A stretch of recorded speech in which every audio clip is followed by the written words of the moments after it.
할렐루야. 오늘 네 번째 시간입니다. 예배하는 삶이라는 주제로 우리 하나님 말씀을 공부하도록 하겠습니다. 먼저 마음의 창문을 열고 시계 바늘을 고쳐주세요.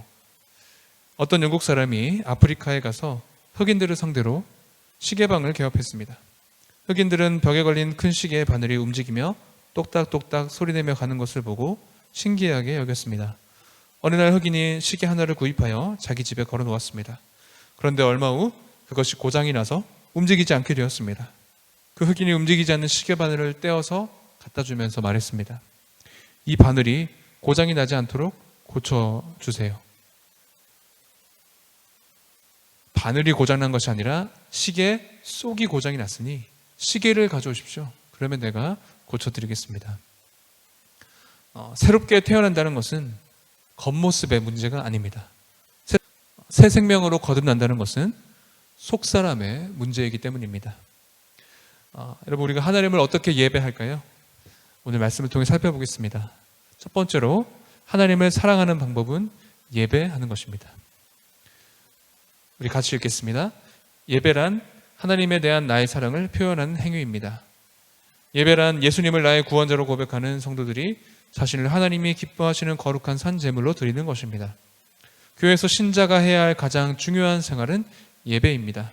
예배는 신앙생활에 있어서 가장 중요한 요소입니다. 따라서 신앙의 성패는 예배에 달려있다고 볼 수 있습니다. 그러므로 신자는 예배의 의미와 정신을 바로 알아야 합니다. 우리 신앙이 성장하는 데 있어서 가장 중요한 요소는 공예배에 참석하는 것입니다. 예배는 우리가 구원받은 사람들이 하나님 앞에 나와서 하나님과 교제하고 또 그분의 말씀을 듣고 그분께 감사와 찬송과 경배를 올려드리는 것입니다. 우리의 몸의 건강을 위해서 우리가 하루 3끼 밥을 빠지지 않고 꼬박꼬박 챙겨 먹듯이 예배도 마찬가지. 우리가 영의 건강을 위해서 예배에 빠지지 않고 매주일 참석해야 합니다. 특별히 주일 예배, 또 수요 예배, 여러 가지 교회에서 드려지는 공예배에 참석하는 데 있어서 최선을 다해야 합니다. 예배는 하나님께 경배하는 행위입니다. 이에 예수께서 말씀하실 때 사탄아 물러가라 기록되었을 때 주 너의 하나님께 경배하고 다만 그를 섬기라 하였느니라. 하나님을 섬기는 사람은 반드시 예배를 드려야 합니다. 예배가 없는 사람은 단언컨대 하나님을 섬기는 사람이 아닙니다. 예배는 섬기다, 순복하다, 숭배하다라는 의미를 가지고 있습니다. 우리가 참 신자라면, 우리가 하나님을 믿는 사람들이라면 우리의 신앙을 예배로 증명해야 합니다. 예배를 통해서 우리의 삶 전체를 하나님께 올려드려야 합니다. 두 번째로 예배는 하나님께 진실한 마음을 드리는 행위입니다. 아버지께 참되게 예배하는 자들은 영과 진리로 예배할 때가 오나니 곧 이때라. 아버지께서는 자기에게 이렇게 예배하는 자들을 찾으시느니라. 하나님은 영이시니 예배하는 자가 영과 진리로 예배할지니라. 우리 아버지 하나님은 예배하는 사람들을 찾으십니다. 특별히 영과 진리로 바르게 참되게 아버지를 예배하는 그 사람들을 하나님이 기뻐하십니다. 우리는 어떤 형식이나 의무감으로 억지로 예배하는 것이 아니라 우리의 마음을 다해, 뜻을 다해, 정성을 다해 우리의 마음을 주님께 올려드리면서 신령과 진정으로 하나님을 예배할 때 그 예배를 하나님이 기쁘게 받으십니다. 예배의 목적은 하나님께 영광을 돌리기 위해서 있습니다. 여호와께 그의 이름에 합당한 영광을 돌리며 거룩한 옷을 입고 여호와께 예배할지어다. 사람의 제일 되는 목적이 있습니다. 바로 하나님을 영화롭게 하고 그분을 영원토록 즐거워하는 것입니다. 우리가 예배를 통해 하나님을 영화롭게 할 수 있습니다. 예배가 내 삶의 가장 중요한 삶의 최우선순위가 될 때 우리의 신앙이 바르게 성장을 할 수가 있습니다. 두 번째로 하나님의 자녀는 예배를 통해 교제합니다. 날마다 마음을 같이하여 성전에 모이기를 힘쓰고 집에서 떡을 떼며 기쁨과 순전한 마음으로 음식을 먹고. 예배는 하나님과 교제하는 시간입니다. 우리가 예배할 때 하나님을 만날 수 있고 그분의 음성을 들을 수 있고 그분과 친밀한 교제를 나눌 수가 있습니다. 1번, 반드시 주일 예배는 거룩하게 지켜야 합니다. 안식일을 기억하여 거룩하게 지키라. 우리는 주일을 거룩한 날로 구별해야 합니다. 주일은 나의 날이 아니라 하나님의 날입니다. 경건한 마음으로 또 깨끗한 마음으로 우리가 예배에 참석해야 합니다. 왜 일요일이라 하지 않고 왜 주일이라고 부를까요? 주일은 주님의 날, 주의 날이기 때문입니다. 예수님께서 우리의 죄를 대신해 십자가에 죽으셨다가 3일 만에 다시 부활하신 날이 일요일인데요. 그래서 이날을 우리가 주님께서 부활하신 날, 주님의 날, 주일이라고 부릅니다. 이날은 우리가 하나님을 온전히 예배하는 날로서 또 전도하고 구제하고 봉사하는 날로서 이날을 하나님께 구별해서 올려드려야 합니다. 또한 주일은 안식하는 날입니다.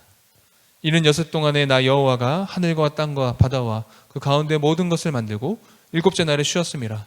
그러므로 나 여호와가 안식일을 복되게 하여 그날을 거룩하게 하느니라.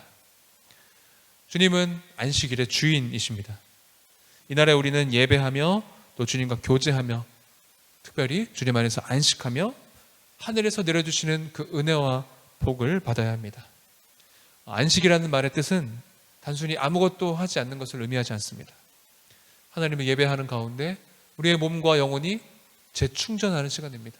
핸드폰을 충전해서 다시 쓰듯이 우리의 영혼이 예배를 통해 재충전될 때, 그때 우리가 영적으로 또 육적으로 새롭게 되어서 우리의 하나님의 사명을 감당할 수가 있습니다.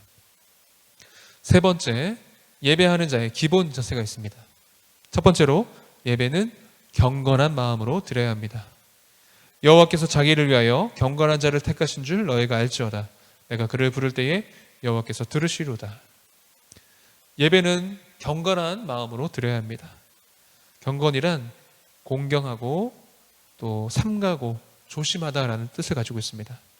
우리는 하나님 앞에 나아갈 때 두려운 마음을 가지고 경외하는 마음을 가지고 떨리는 마음을 가지고 그렇게 겸손히 조심히 그렇게 주님께 나아가야 합니다. 두 번째로 예배자의 자세가 있습니다. 주님을 사랑하는 마음으로 예배드려야 합니다. 하나님이 우리를 사랑하시는 사랑을 우리가 알고 믿었노니 하나님은 사랑이시라. 사랑 안에 거하는 자는 하나님 안에 거하고 하나님도 그의 안에 거하시느니라. 예배는 하나님과의 만남이라고 말씀드렸습니다. 우리가 예배 순서 하나하나 정성을 다해 드려야 합니다. 무엇보다 우리 사랑하는 주님과 만나는 시간이기에 기쁨과 감사로 주님께 나아가야 합니다. 간절한 마음으로 찬송을 부르고 또 진실한 마음으로 기도하며 열린 마음으로 하나님의 말씀을 들어야 합니다. 그 예배를 통해서 우리는 하늘의 놀라운 은혜와 축복을 경험할 수 있습니다. 세 번째로 예배자의 자세는 주님께 회개하는 마음으로 예배드려야 합니다. 세리는 멀리 서서 감히 눈을 들어 하늘을 쳐다보지도 못하고 다만 가슴을 치며 이르되 하나님이여 불쌍히 여기소서 나는 죄인으로소이다 하였느니라.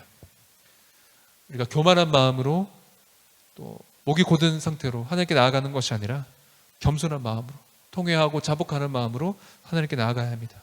주님, 내가 죄인입니다. 주님, 용서하여 주옵소서. 주님은 회개하는 자에게 사조의 은총을 베풀어 주십니다.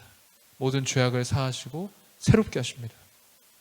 예배 가운데 나아갈 때 우리는 우리 안에 감추어진 죄악들, 알고 모르고 지은 모든 죄악들을 주님께 고백하며 겸손한 마음으로 회개하며 아버지 앞에 나아갑니다. 그때 하나님이 우리에게 은혜를 베풀어 주시고 우리의 죄악을 용서하시고 우리의 영혼을 다시금 전과 같이 새롭게 만들어 주십니다. 네 번째, 예배자의 기본 자세. 예배는 주님께 있는 모습 그대로 드려야 합니다. 하나님께서 구하시는 제사는 상한 심령이라. 하나님이여 상하고 통회하는 마음을 주께서 멸시하지 아니하시리이다. 하나님이 가장 싫어하시는 것은 위선입니다. 우리는 하나님을 속일 수가 없습니다. 예배는 있는 모습 그대로 하나님께 나아가는 시간입니다. 하나님은 우리의 상하고 또 통회하는 마음을 절대로 멸시하지 않으십니다. 너무나 그것을 귀하게 여기십니다. 하나님 우리의 상하고 찢긴 마음을 위로하고 고치시고 싸매시기를 원하십니다. 여러분, 하나님 앞에서 당신의 모습을 숨긴 채로 나아가지 마십시오. 있는 모습 그대로 상한 심령 그대로 아버지 앞에 나아가십시오. 주께서 은혜를 베풀어 주실 것입니다. 네 번째, 생활 속에서도 예배를 드려야 합니다. 예배는 생활 속에서도 계속해야 합니다. 그러므로 형제들아, 내가 하나님의 모든 자비하심으로 너희를 권하노니 너희 몸을 하나님이 기뻐하시는 거룩한 산 제물로 드리라. 이는 너희가 드릴 영적 예배니라. 너희는 이 세대를 본받지 말고 오직 마음을 새롭게 함으로 변화를 받아 하나님의 선하시고 기뻐하시고 온전하신 뜻이 무엇인지 분별하도록 하라. 아멘. 예배는 우리의 일상생활 속에서도 계속되어야 합니다. 우리의 평범한 일상의 삶 자체가 예배가 되어야 합니다. 이 교회당 안에서만 예배하는 것이 아니라 우리 일상의 평범한 삶의 자리에서도 우리 예배가 계속되어야 합니다. 나의 생각과 나의 행동을 하나님의 뜻에 맞추고 내 삶의 가장 귀한 것들, 내 인생 전부를 하나님께 올려드리는 것입니다. 가정에서, 학교에서, 직장에서, 모든 삶의 자리에서 하나님을 찾고 하나님을 예배하며 그분의 뜻을 구하며 그 뜻에 따라 순종하며 살아가는 그 참된 예배자를 하나님이 찾으시고 기뻐하십니다. 적용하겠습니다. 우리가 바르게 예배 드리기 위해서 이렇게 실천했으면 좋겠습니다. 성경 찬송은 준비되었는가? 예배 10분이나 15분 전에 미리 나와서 기도로 예배를 준비했는가? 헌금은 준비되었는가? 내 옷차림은 단정한가? 미리 주보를 보면서 찬송가와 성경 본문을 찾아 놓았는가? 찬송은 가사의 의미를 생각하며 마음을 다하고 목소리를 높여 부르는가? 설교 말씀을 온 마음을 다해 경청하고 하나님의 말씀으로 받는가? 예배의 모든 순서가 끝나기 전에 퇴장하지는 않았는가? 예배 후 가정과 직장에서 새로운 헌신과 봉사 생활이 이루어졌는가? 우리가 이것들을 점검하면서 다시금 참된 예배자로서 하나님을 기쁘시게 하는 저 여러분, 우리 귀한 새가족들 다 되시기를 축복합니다.